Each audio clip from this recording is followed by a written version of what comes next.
August in the Hamptons. Ocean breezes, oversubscribed Tracy Anderson classes, parking woes. And this year, with a New York City mayoral election looming in the fall, a freakout that the most sumptuous of summer staples has ensued. Even overpriced lobster salad can't seem to make people out here feel better, a veteran political fundraiser said. Everyone is talking about it all the time. What they are talking about, for the most part, is whether anyone, specifically former Governor Andrew M. Cuomo or Mayor Eric Adams, can beat the Democratic Socialist Zoran Mamdani. In June, he dared to say on Meet the Press, I don't think that we should have billionaires. The Hamptons is basically in group therapy about the mayoral race. In other words, the plutocrats are panicking.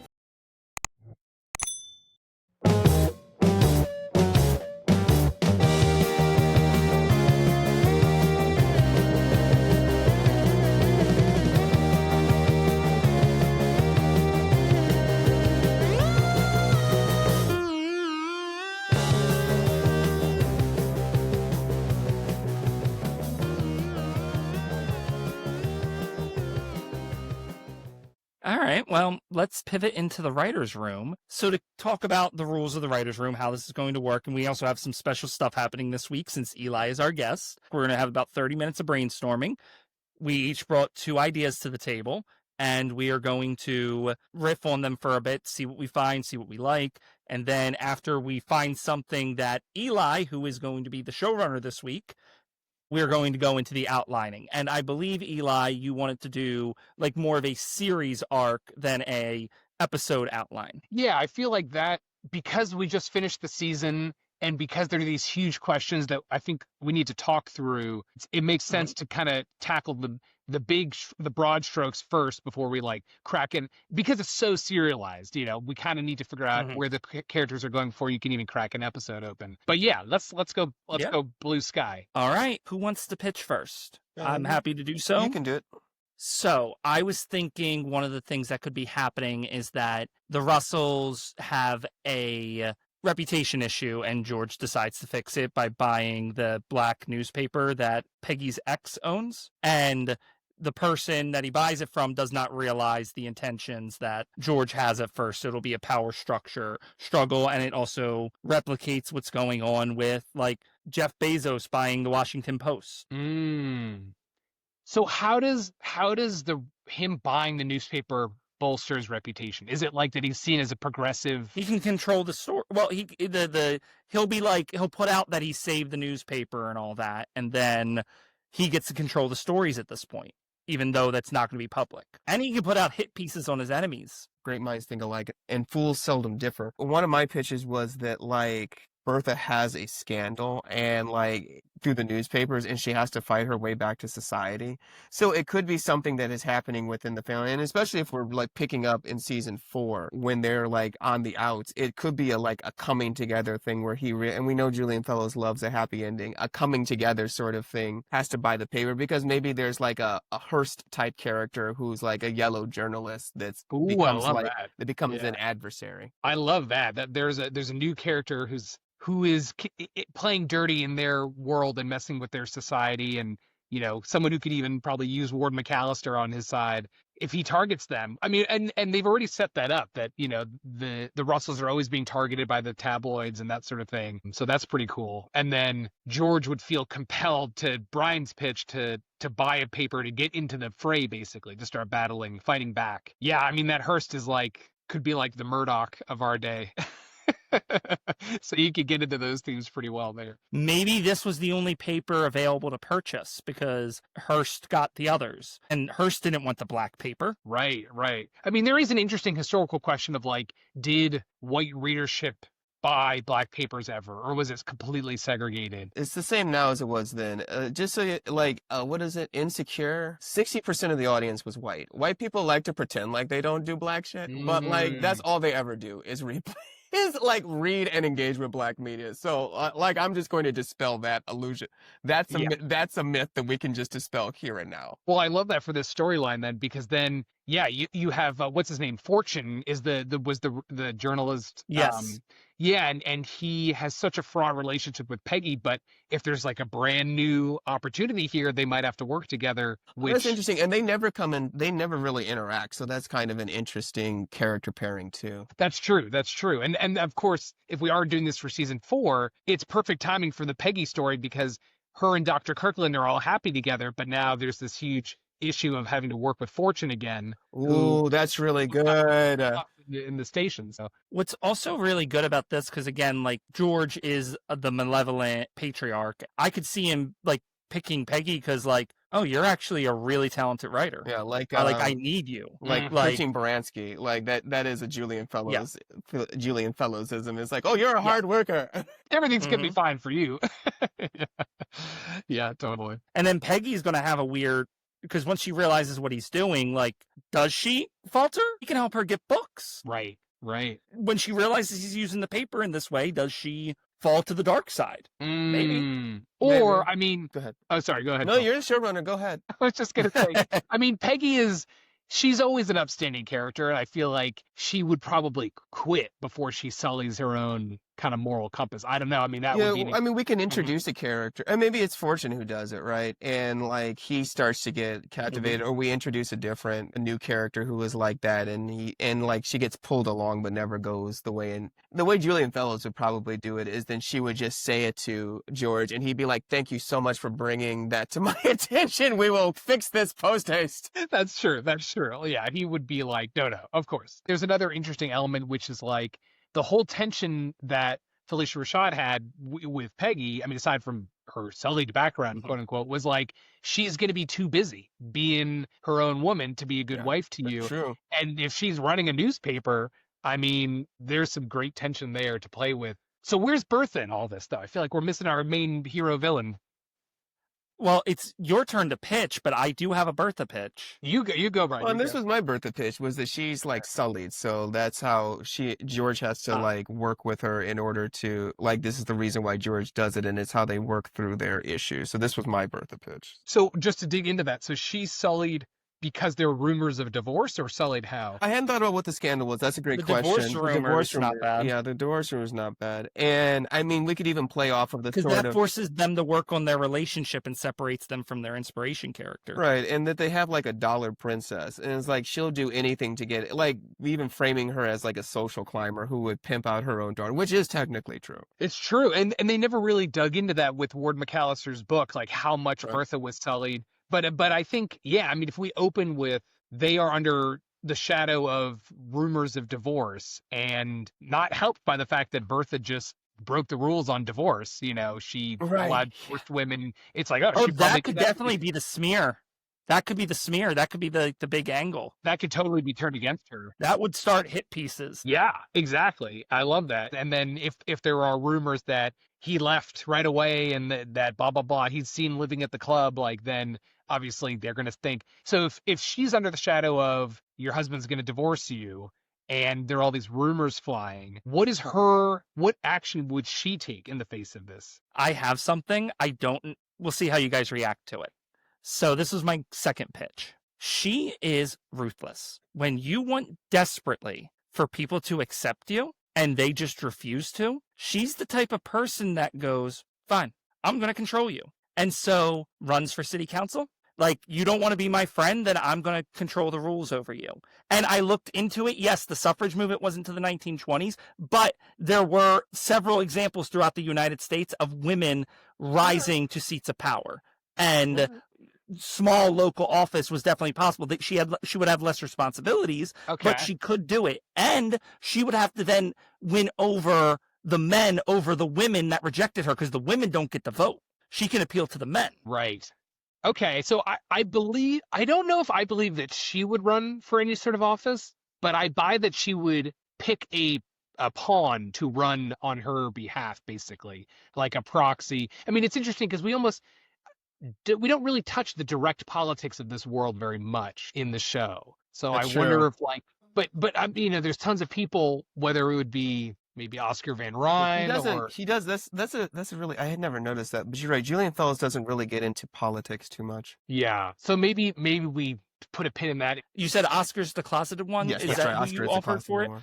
He'd be interesting because obviously secrets and whatnot. Yeah. And then as Phil keeps affectionately referring to him as the clock twink, might also be a good candidate. I do want to know what Jack Trotter's story is in season 4. I feel like, does he show himself to be a nouveau riche ally to Bertha in her time of need? Like, he's going to be a player on the board now, so that's kind of interesting. Actually, I think he might be a good candidate for because what does George look for? George looks for good skills that he can use. Like, he could be one that falls to the darkness. Like, Jack could absolutely be a candidate for that. Of he's now in the business world. He is of a new class. Mm-hmm. And does he have the strength to survive? George could teach him how to have the strength. Well, okay, so let's just go back to Bertha for a second, because she's okay. Let's say she's under the pall of divorce rumors. More importantly, her husband hates her because he thinks she's been too ruthless with his family. Yes. But beyond the political thing is interesting. Him dealing with the papers are interesting. What is she doing to try to get George back? Assuming she's trying to get George back in terms of just their marriage, do you think would it be trying to make amends with her family? Do you think she's going to try to I had an idea that does she try to get in good with JP Morgan, who was established as a character, to try to force him back into the fold? I just wonder what she is doing to try to win him back. To me, it feels like she would be too proud to do anything that's conciliatory, right? Almost feel like she would try to find a problem and solve it. So maybe there is that with JP Morgan. I like the JP Morgan angle too. Another way of getting him at least back to the house would be having the daughter visit, and because he's going to want to see his daughter. Mm-hmm. So I still think the JP Morgan angle would probably be the final resolution of getting them to heal. But as Phil was getting at is she's manipulative. And so she's going to try a sneaky angle first of well, you're going to want to come see Gladys. Yeah, you're going to want to come see Gladys. She would use the baby for sure. She would use the baby. Yeah. 100%. She would be it's our grandchild. And I could even see her setting it up to where it's well, we have to go to and he has a big deal or something like that. And he has a big he has a big railroad deal. And she's but you have to come to, she's having a trouble pregnancy. She's intercepting the letters and she's having a trouble pregnancy and we have to come. She's forging the letters. That's interesting. And she's you have to come to England. And I love the England idea. Because it's you and I have to travel to England together, and we're not coming back until we fix our problems. You know, that's how she looks at it. Downtown Abbey crossover. Right. I'm just messing. Well, I mean, they've already did a great job in the last season setting up the Duke of Buckingham's kind of estate and all of that. I love that it's she's going to give birth. We need to be there together for her. And then that gives Bertha a whole kind of trip to fix things. Yeah. And then she also has to she's going to have to, unless she writes letters letting Gladys know, this is the nefarious scheme I came up with. She has to pull Gladys aside of this is the story we're going with. Do you want to cause our divorce? Well, and it's interesting too, because George is he's kind of the win button, right? You remember Game Genie? He's the game genie, where it's he can basically fix it because he runs because he's super rich and successful. Yeah. It's interesting to take him off of the board and have the other characters like the clock twink, Peggy, dealing with all of these things, and they can't get in touch with him. And he's stuck at a pivotal moment with his wife, and they have to have family counseling. They have to have, and they're stuck in British society, which he knows nothing about. Right. Who could he leave in charge that could make a mess of things while he's gone? Well, I mean, it has to be, he would have to leave Larry in charge. Yeah. After the copper mine fix and all that stuff from last season. Yeah. But Larry's not incompetent, though. What's that? That's the only issue. Larry's not incompetent, so that nothing's But he could make a mistake. I mean, so far he's never made a mistake. He's only made good bets. And there could be a sort of thing where it's if there's issues with the railroad or, Brinkley, their right-hand man, there could be a mistake made. Yeah, he could be competent, but over his head. I mean, he's still young, right? George is it's in Mad Men. And like it's good to have him on a high and then give him something to like knock him down to come up again. Like what is it in Mad Men? If you ever are lucky enough to strike gold, remember your children weren't there when you were swinging the pick. Like I would buy that Larry just doesn't know how to maneuver because was born into privilege ostensibly. Mm-hmm. Like, for example, if we're trying to set up this JP Morgan finale potential thing, he could make a blunder with some investment with JP Morgan and basically incur JP Morgan's wrath. And then this threatens the whole railroad deal because he was an essential investor in that. So then George comes home to, I left everything was fixed and now it's all blown up. And that could kind of set up some interesting conflict. I mean, it's sort of the whole business subplot is its own thing, but I think that's kind of fun. But I love this idea that George is taken away from his kingdom because of Bertha to England, you know. And of course, if things go wrong while he's gone, he's going to blame Bertha. He's going to be like, "Why did you make me?" And now you're here while everything that we have built, everything I built is turning to ashes in front of us. It's like if we don't have a family, then we have built nothing, George. Oh my God! Right? She's so manipulative. I love it. We need a one-man Phil show of the Gilded Age. Top hats and like. I love that. I love it. You could just see him now getting the ticker. You know, yeah. So if my reps ever see this, I am good at other things other than comedy. I'm brilliant at comedy, but like I love these sorts of I love a nice human drama. That's all. Totally, and that's ultimately what the show is. It's a family drama. I wonder how George would deal with because George strikes me as he's going to deal with the ugly business because he doesn't want Larry or someone else to have to do it.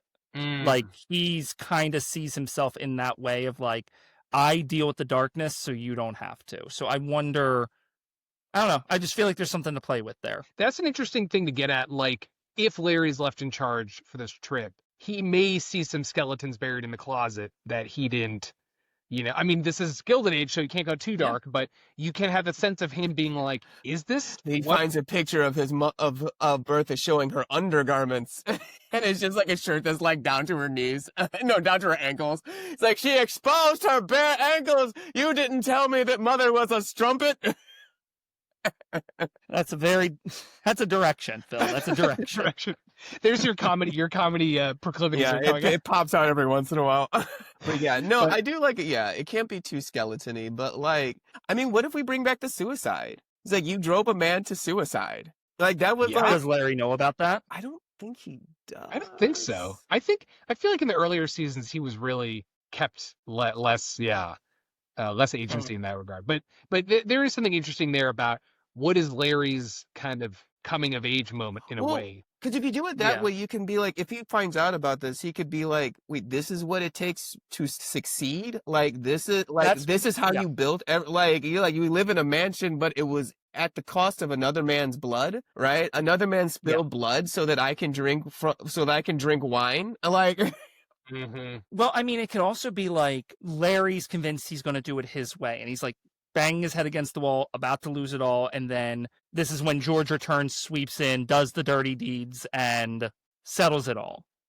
And Larry has to accept if he wants this, that is what George had to become. That's interesting. I mean, and that will reflect very interestingly with his relationship with, what's her name? Marion. That idea. Because she's, as we know, very morally upstanding, purity kind of person. And so he would talk to her about that. And it's do I compromise myself to keep running this family business? And she could be you can't, you can't do that. The other thing is because again, George is so good at differentiating. The other thing that I feel he teach him is this stays here, the business. You can't take this home. Yeah, because George is a different person at home. Yes, he is. That's a really interesting arc, and I like that he's trying to impart that to Larry. That's a really great point because when we see him with his family, he's very kind and it's very different. Totally. Even when Bertha's being awful, he validates her.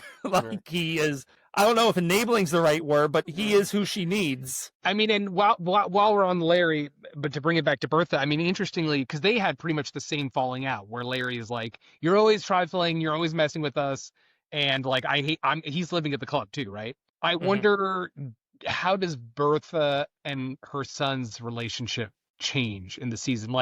Does he come to understand her side? Does she, like with George, try to win him back somehow? Or is it through Marion, maybe? I mean, that would be a strategy to manipulate Marion to get, convince him to come back into the fold. Yeah, maybe that's how he comes back a little bit, is he sees how ruthless George can be. Because he's been very anti-Marion, certainly this past season. And maybe that is a way of like bringing it back. Wait a second, George has been anti-Marion? Larry has. Wait, Larry's dating Marion, right? Excuse me. Bertha. I said Marion, but I meant Bertha. I'm sorry. Bertha thinks that Larry can do better. Yeah. But didn't Bertha accept him because she was a part of saving George? Like, she changed her tone at the end of the episode? There was a bit of a she pivot expressed disappointment in the breakup? Yes. Yeah. But he didn't change. He hasn't changed specifically on it. Like, we haven't seen him change specifically on, like, all of the things that she did with Gladys and all her ruthlessness. So that we've not seen any of that change. Yeah, there's still conflict between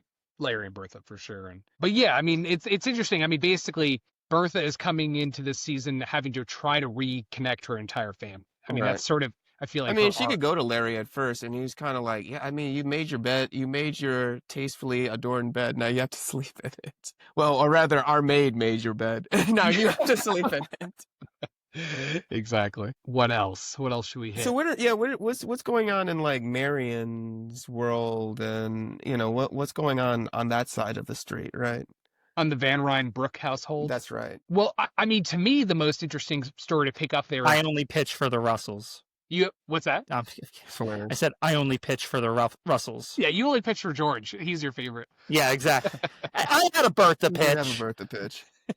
I'm just kidding. Let's go to the Van Ryns. So Oscar is, I think, one of the more interesting characters, and he's closeted, so he has his secret. He basically, well, here's a question, right? The former Russell maid turned lady, Turner, who he was talking to at the end of the season. Do we think that Turner knows he's gay? Yes. Absolutely. Okay. Turner absolutely knows that he's gay. I know, like, they do a kind of, like, secret undercurrent, like, double speak. She absolutely knows he's gay. She knows. So, and now there's, like, they will potentially have a marriage of convenience strategy. A lavender marriage. A lavender marriage, exactly. Turner the Beard. Yeah, and I think that's interesting, like, if we should play that out. Yeah, she's just as evil as Bertha is. Mm-hmm. The question is, who would be on to Turner? Because Oscar's going to be desperate. Oscar's like, this is a Lady Macbeth situation. Like, Oscar does not realize how sinister she is. That's true. So what do you think, like, what conflict do you think could come from that? I mean, she wanted to usurp one matriarch, so she's going to want that fortune, and who currently has it is the aunt. So that's interesting. Like, what moves the that's interesting. She comes into conflict with the Van Ryns. She's becoming the lady of the house, sort of thing. Oh, I like that. That's kind of interesting. And and they start to realize that she's kind of predatory. Yeah, I feel like Gillian Fellows is probably going to give her just like a straight ahead redemption arc. But for the sake of our writers' room, I like that Turner is going to be a villain. I know Lady Macbeth energy when I see it, man. Yeah, that's major Lady Macbeth energy. And he's already been swindled. So it's so interesting that he could be falling prey in a different way. He's weak. He's a weak person. Like, he just, it's sad, but that is who he is. He can be manipulated. He thinks he has the pieces, but he doesn't. Maybe there's a way for him to come out on top, though. Like, it's a Julian Fellows show. He has to. He has to be okay in the end. But that's interesting. If he starts to realize what she's doing with the help of his family, and comes up with some sort of stratagem to basically put her in her place. I don't know what that would be. Which Van Ryn do you think is going to catch on first? Like, do we think it is absolutely Agnes. Agnes got to be Christine Baranski. Agnes doesn't trust her to be. Agnes would be looking askant at her from the moment she walked in the door. Yes, and Cynthia Nixon and Marion would both be like, you have to give her a chance. Absolutely. I don't know. No. The other aunt, no, Brian. Dumb. No, I'm just saying. The other, the other aunt went to. You may you didn't, because you didn't get an opportunity because you were working to see all of it. The other aunt literally went to a seance. Like, it's like, your dead husband is in the room right now. She's like, oh my God. Like, she's not. No, she's falling for a hook, line, and singer. Sinker, excuse me. Desperate people will fall to certain things, but so my only I accept that I'm different, or I am outvoted, and that's fine. But the only thing that I'd say to articulate is Agnes is kind of like confrontational with pretty much anything new or anyone that she doesn't want to deal with. Right. And I don't know if she sees through Turner, whereas I feel like Adia we've seen her piece things together through using evidence, and like that's the only thing. I know she's not the brightest or not always perceived as the brightest, but I've seen her figure things out quicker in the limited things that I saw, as opposed to Agnes, who is more instinctually opposed to people. Well, and that was my only it's a fair counter. And she does figure out the seance too. I think talking about how Julian Fellows writes characters, they all have like a sort of primal nature that they default to, and every time a new stimuli comes in, they default to that. Like it was like almost like a meme on Downton Abbey that the head butler, like anything new, he is like, well, I like the old, like it's literally, it's like a running joke. So they always have like a primal nature that they default to. That's always their first reaction. That's always their first response. I think Agnes will dislike her right off the bat. I think your guys' instinct on that is correct. I just don't know if she'll know why. Yeah, for sure. So I mean, she just wants to know who this hussy is. Maybe. And she will find out. And Yes. And I feel like probably the arc of the season could be, if we're playing this version out, how do they call off the engagement, right? If they're engaged but they're not married yet, how do they interfere? But it might be worth playing out. I don't know how much time we have left, but it might be worth playing out like, what is the positive version of the Turner-Oscar relationship? Is there a kind of more uplifting, interesting narrative that gives Oscar agency and Turner agency and redeems her? Good question. I mean, it could be like that she actually legitimately doesn't care that he's gay and like even affirms him. Like it could be as simple as that. And they start that to could be her one redeeming quality. Yeah, like if she's like, I know what it's like to be ostracized. You know, you have a secret that would ostracize you. And they are just basically like the positive version of Macbeth and Lady Macbeth. Like they're all strategy together, but they're actually working together well as a team. Yeah, she works one side of the room, he works the other. I get that. Yeah, exactly. Well, you know, if we wanted to pull in the newspaper storyline too, she could do some sort of like chicanery, because like it's going to come out that he's gay, and she just like does her fucking thing. And like, she would threaten some people. Absolutely. She's pulling a knife. Totally. And that, I mean, isn't that interesting if that actually aligns her with the Russells in a weird way, if they're all fighting this one newspaper enemy? She could also be the one feeding the other papers with like all the Russell information. That's true. She knows all the tea. She does. That's interesting. Starting a war with the Russells. Yeah. Ooh, that could actually be the big, she's actually trying to like make the Van Ryns go to war with the Russells. I like that. And like the Van Ryns don't want it. But yeah, right. They don't want it. She's taking over the family. Yeah. That's interesting. All right, guys, we got to email Julian. Right. We always by the way, and credit where credit's due. Sonia Warfeld as well, co-creator. Yes. We always have good. I thought our episode of South Park was way more fun than the one that actually ended up airing. I'm gonna stand by that. But yeah, I guess our writers' rooms are always great. Yeah, I guess Eli, what do you think that there's enough here? Are there some more vectors before we get into the breaking of the season, or like where are you at? I feel like we've set up some good threads for most of the main characters. Okay.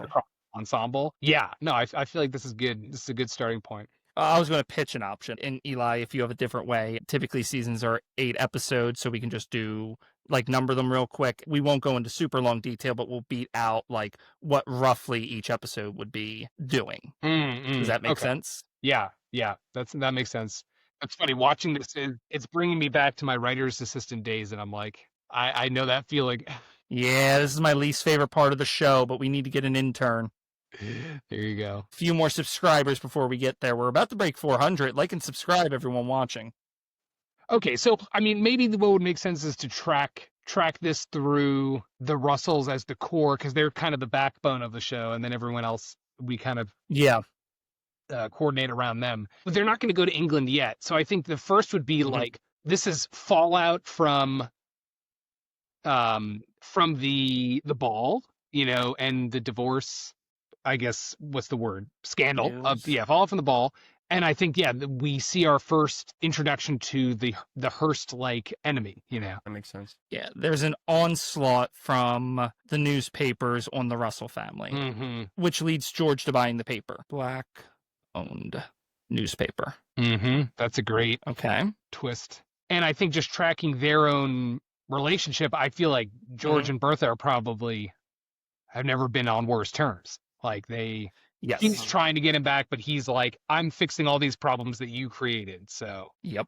Bertha keeps trying to reconcile. George rejects her. This is a lot more fun when Phil was taking the notes. Isn't it? Oh, Phil, you back? Yeah, I've been back. You want to hop in? No, you're good. No, I'm just kidding. No, you're good. You're doing a great job, Brian. okay, episode 2. Let's do episode 2, just for this following the story through. Okay, so we're going through the A story first. Fantastic. So would this be like where we probably would like get her beginning her scheme, right? Yeah. I mean, she probably would start it in episode 1, but for the sake of, I think, the A story, I mean, I want to build to this place where she sets up the London thing, sets up the trip to England that we were talking about. So I guess where do we think we can set that up in episode 2, or is that more of a mid-season point? No, I think we can set up an episode 2. Actually, we have like the shadows of it. The question is, do we want to have Gladys having issues with her pregnancy, or do we want her to be making it up? And I guess my pitch would be like she gets a letter. My pitch would be that she gets a letter and she kind of like, I liked your pitch earlier, Brian, about forging the letter. And so it's partially, it's written in her own hand. Like she's doing horrible, blah, blah, blah, and that sort of thing. And she kind of takes what Gladys says and like spins it into a new narrative. Mm-hmm. That's very Bertha. That. So Bertha starts forging letters to manipulate George, basically. And then that could be that episode's plan. The next one would be like George like making the arrangements to like set Larry up so that he can go on this trip. Mm-hmm. Yeah, I like that. So Bertha starts forging letters to manipulate George. And do we think they are working together in any capacity with the paper? Like, is Bertha involved in that? Or I feel like she's not involved in that. I feel like he wouldn't let her. Mm-hmm. I feel like he'd leave Larry, or he would. I mean, this is maybe he gets the paper in episode 2 and he talks to like Fortune or something like that. Like, yeah, I think that's how he would. I don't think that he would put her in charge of a newspaper. He wouldn't involve her in any way. He would, yeah. So then I would say Bertha. Maybe we should just move it along. They agree to go to England together for Gladys's birth. I mean, for when Gladys gives birth. And then to your pitch, Brian, George sets up Larry to man the helm of the Empire. Mm-hmm. And that's episode 3 or 2 for the last one, setting up Larry. I think he would, if they make the decision, then he needs to start making those arrangements now. Gotcha. And then it's like I'll send a telegram to the upper wing, and Larry will be back. Larry will be here in 6 months. yeah, exactly.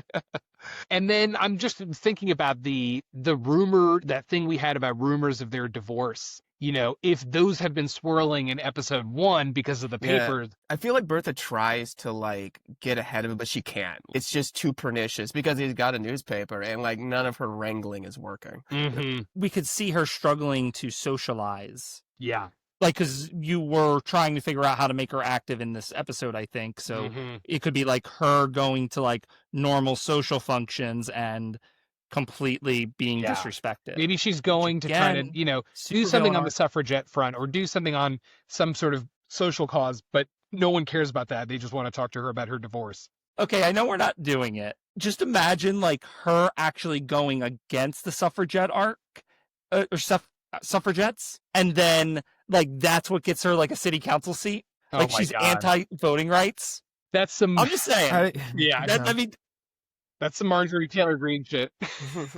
I'm just saying it'd be fun. I'm not pushing for it. It's okay. I'm just saying. You made me think of it. Brian has one of these in episode. One was like Spider-Man. With the Fantastic Four. He keeps bringing up the one pitch that I got shot down. Amazing. Never forget. Okay, let's do episode 3. So then I feel like this is the trip to England. And that could even be broken up across 2 episodes, maybe. Oh, because they're stuck alone together. That's really good. This episode could be them stuck together. Yeah, it's that. almost like the equivalent. I mean, not the Gilded Age would ever do a bottle episode, but their story could be kind of a bottle episode. Could you imagine? They're just, a bottle episode is like, we got stuck in the closet, but the closet is still like a huge sprawling set that cost millions of dollars to make. Totally. So maybe they're on like the boat? Yeah, they're on the boat. Yeah. The like pre-Titanic. Yeah, right. Like, See here, it says they're building a boat called the Titanic, and they say it'll be unsinkable.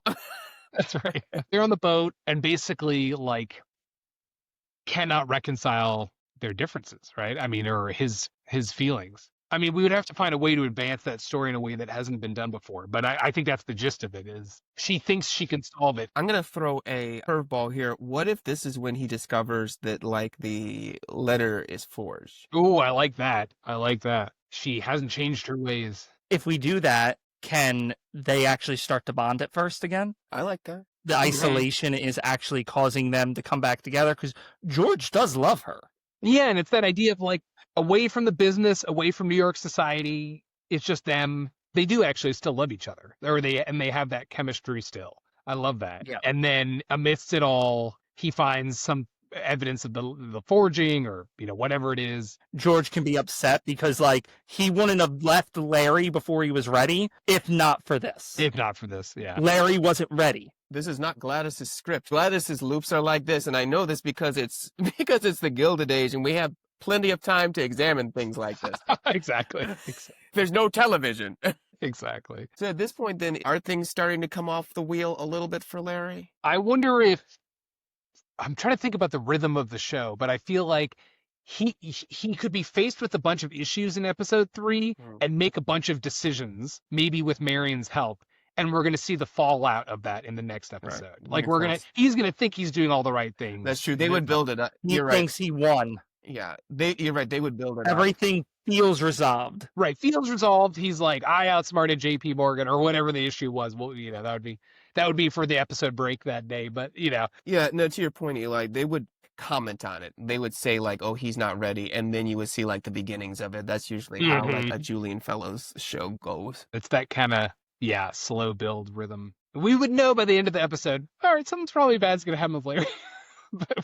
but we wouldn't know what yet. And then I guess I would imagine that they get to Buckingham Manor at the end of episode 3 and George won't even talk to her or whatever it is, whatever the version. And Gladys is like, what?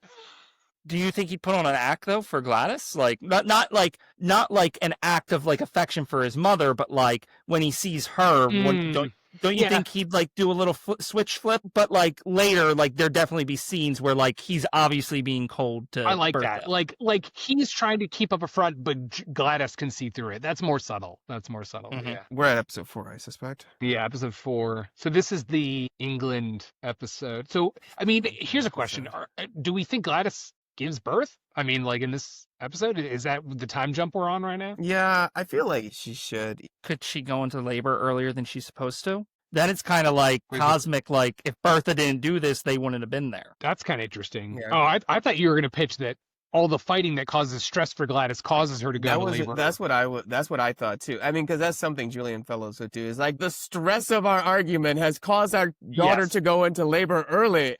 You have killed our daughter. Yeah. Literally, there she is. There she is. She's suffering in that room because of stress-induced hysteria from your actions. Okay, so here's how we built to that. If we want to go in that direction, they get there. Gladys is trying to make it better between them, and maybe it's starting to work, maybe it's not. Then George gets news from New York that something bad has happened because of what Larry did. And that we see the fallout. And now George is like, you woman manipulated me to bring me here, and now our empire is falling apart. And they have a huge blow up. And that's what causes Gladys to go into labor. I love that. I love it. Yeah.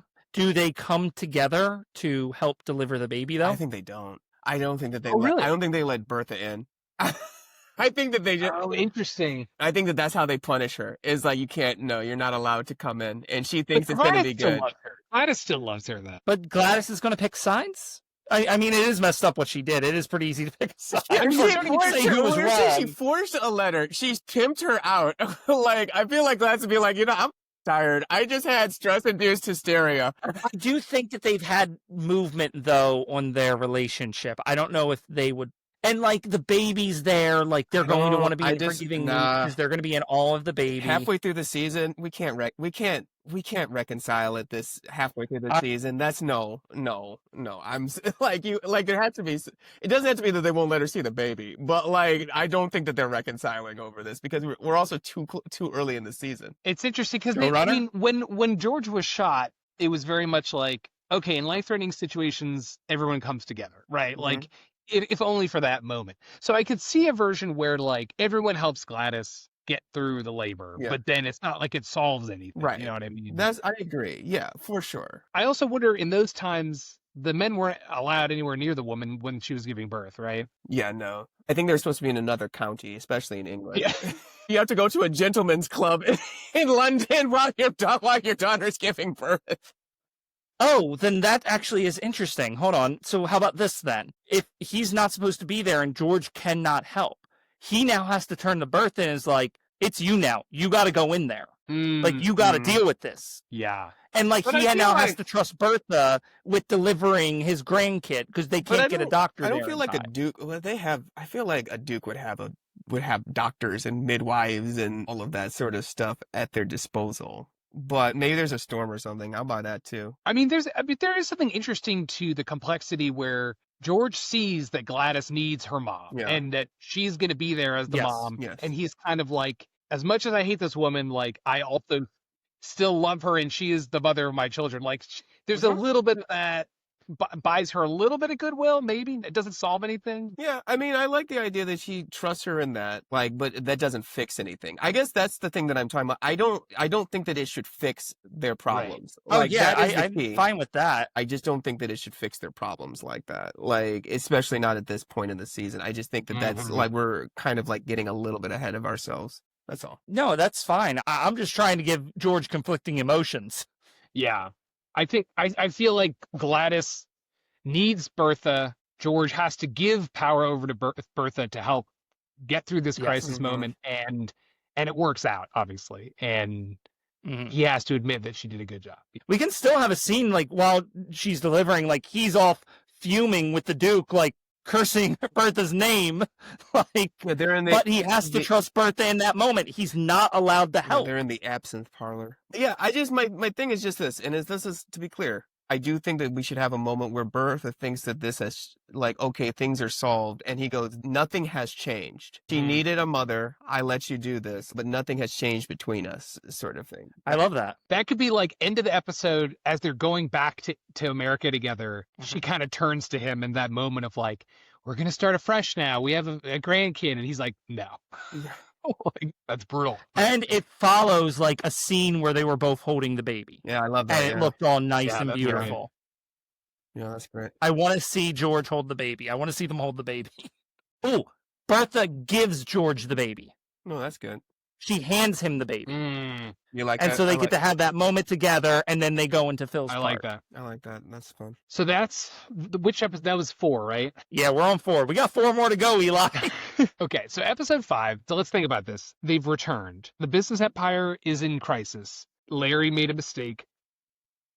And maybe Bertha sees this as an opportunity to prove her worth to both Larry and George by being like, you think I only trifle with the family, but I'm here to help the family. I'm here to rescue the family. And she can start going about whatever her machinations are to at least start fixing things. You know, meanwhile, George is going to do his thing too. I love that. So they go on their side quest and they're going to come back together. They're going to come back together. I like that. Is this the episode where Larry sees his dad's dark side? I think so. Because he needs to he needs to get off his high horse. George, I think. So I think in terms of how we see him in the show. So I think Larry sees, George's dark side, what he's willing to do for success. And in his mind, protect his family. Totally. Like, and maybe Larry's like, I don't want to use that justification to do horrible things. Like, maybe there's a bit of a conflict there. Love that. And actually, and live on the street with your children. That's kind of interesting for Larry's relationship to his mom, too, is he's like, you know what? My dad's not a saint either. Like, maybe I judged my mom a little harshly compared to him. No, Larry, they're all bad guys. donate all your wealth. You could, I mean, this is maybe too much detail for what we're doing here, but he starts to reflect on Bertha. Maybe she's not so bad. That could coincide with Bertha helping them and Marion and the like preparations for marriage. And she's being supportive and using her influence for good with them. And he's starting to see, oh, she does want to help the family. Wait, hold on. Wait, are we saying for the Van Ryns? Oh, hold on. Yeah. With the Van Ryns marriage, correct? Yes. Oh, I like that. You know why I like that? Why? Bertha reunites with her nemesis, Turner. And Bertha's strong enough. A Lady Macbeth versus a Lady Macbeth. I love that. Ding, ding. I love that. Yeah. And then she can give the Van Ryns the tools they need. Because, like, Bertha and George are very similar people. Bertha will get dirty if she needs to get dirty. Totally. And she will do the dirty work for other people. Over Turner in the first place. So, like, Bertha knows Turner. Yep. Yeah. But that's interesting that basically both Oscar Van Ryn and Marion are both engaged. And there's this sort of, parallel dramas happening. Yeah, I can see. Not Agnes, what's the other one? Ada? Ada is like, our house is full of marriage and love. and Agnes is like, girl, you have no idea. That's a great episode 5. Mm-hmm. I always think these are the toughest, the last two before the finale. Also, Bertha and Agnes, I think they bond over their saltiness. Mm-hmm. I think they would realize they actually get along really well. I like that. Yeah, Bertha and Agnes alliance. That's kind of cool. One idea to help get us in the mind space for the ending. Does Larry call out his dad and be like, this is wrong? And like, George, like, how dare you judge me? Oh, that's interesting. Like, do we see like him actually put Larry in his place? I like that. Like, they have a real rift. Yeah, if Larry judges him, and George is like, "Oh, I'm sorry. Do you not like being the richest guy in New York?" Right. Oh, are we crying on the yacht? Yeah, exactly. Are we crying? Oh, this caviar dribbling down this. It's making your caviar extra salty. Like, fuck you. Okay. So episode 6. I think we got to have the papers catch up to them. The papers call out how in turmoil the Russell family is. I feel like, what is the angle that the paper attacks the baby? The baby, meaning they got the baby? Just like some sort of angle on like pulling the baby into the messiness. Like, how does the paper sully the baby's birth? Like, I don't know. I wasn't thinking about the birth. Yeah, I mean, I was thinking more about it's what's happening in New York society in that moment. Mm-hmm. But we had talked about him outing Oscar. Mm-hmm. That's an option too. Mm-hmm. Ooh, go for it. The family has to start backing the wedding because that's the only way to protect Oscar's reputation. Oh, that's interesting. That's really good. Mm-hmm. I like that. The papers forced that hand. And Bertha almost got rid of her too. That's good. Yeah, right. That's great. She was this close. That's right. She was out.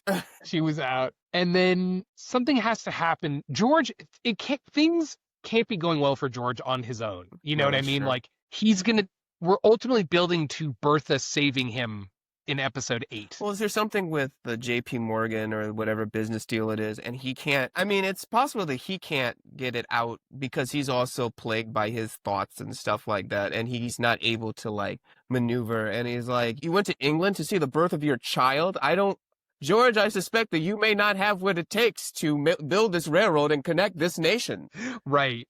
Like, maybe you may love your family. I'm shocked I'm sorry to make such an accusation, but you may love your family. Exactly. You care about them more than money?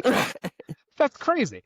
I mean, there could be something interesting where George has a solution all worked out, but by the time he goes to JP Morgan's already shut him out, and he's basically decided, listen, you left and your son made a terrible decision and I've made new plans. Well, because going back to Brian's thing too, of like the baby being a liability, that is a nice thing for him to have to reconcile with, is like maybe JP Morgan is like, you've been missing in action because you had to go watch a baby be born. Like, yeah. Like it's. Couldn't you have just gone to the hospital? There are plenty of them there. I like it. I like that. But basically this all boils down to George tries to fix things. JP Morgan has basically outmaneuvered him or whatever it is, And then Bertha, I think either through her ruthlessness, either impresses or makes JP Morgan afraid. Or at least, because I think the solution doesn't come until the finale. Yeah. But I was just saying, sorry, I was getting ahead. Yeah, but that's, I think the way we built to your pitch, Brian, is like, she starts to make her own plan. I mean, she would do it through society, right? She would do it through society. She would figure out how to get to him and his family. She finds out he's a philanderer. Well, that's interesting. Oh, that's interesting. Yes, he's been with a woman that's not his wife or his mistress. She has all the dirt. She collects all the dirt on his affair. Right. So, like, I guess this would be like her collecting info, and we're not really clear on what she's doing. Yeah, she begins her strategy. We don't know what they are yet. And then I think in 8, it would be like her barging into the meeting. George, like, what the hell are you doing? And then we see her, like, command the women room. aren't allowed indoors.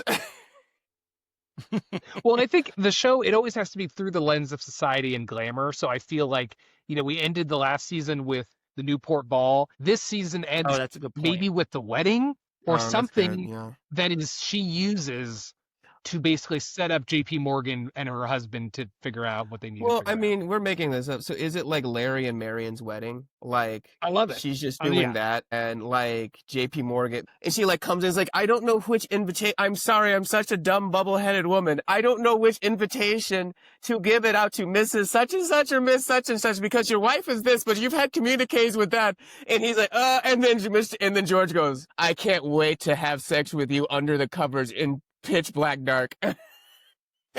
And that's how we end the season. That's awesome. I just have one yes and on that. For another style at the power move, JP Morgan sitting down at the table with his wife, and the next person to sit down, the person doesn't say anything, but he immediately recognizes it as his mistress. That's cool. So then she'll come on up and just like explain, oh yeah, have you met this person? And like encoded language, make it very clear what she knows right in front of the wife having the conversation. Yeah, no, that's very visual, sort of cinematic moment, and you just play off the look on JP Morgan's face. And 7 is she begins her strategy to help George, starts to manipulate JP Morgan, through society. And then episode 8 is the Larry and Marion's wedding. She sets George up to basically achieve victory. And he realizes that he really can't do this without her. I love that. And like all true showrunners, then I leave and you guys do the rest of the work. Right. I'm happy with it. How are you feeling, Eli? I love it. I think it's, it has to get so much worse before it gets better. And I personally, I want their relationship to be redeemed. And I want George to learn his a lesson at least. Yeah. And his lesson may just be, she's as ruthless as me. And ultimately, that's a good thing. He judged her my for other it. half. They're a couple. Yeah, they're a team. I mean, part of it is like learning to be a team, learning to be partners. Yeah. Yeah.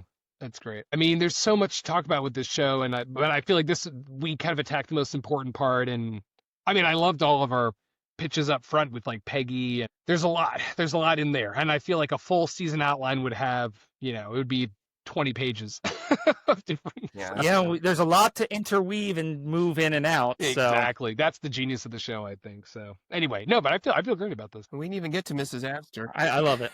I know. And Clock Twin, yeah. And Clock Twin, the most important character. Thank you, Eli. Like, you've been great. Like, this was so much fun. And like, dude, like, it was so funny, like, how this happened. Because like, at the beginning of the month, you weren't scheduled. And then we just like happened to text. And you were like, yeah, I'm coming on the show this week. I'm like, you are? I only have Gilded Age available. And you're like, that's great. I'm like, all right, Eli, thank you for being awesome. Once you told me Gilded Age, I was in.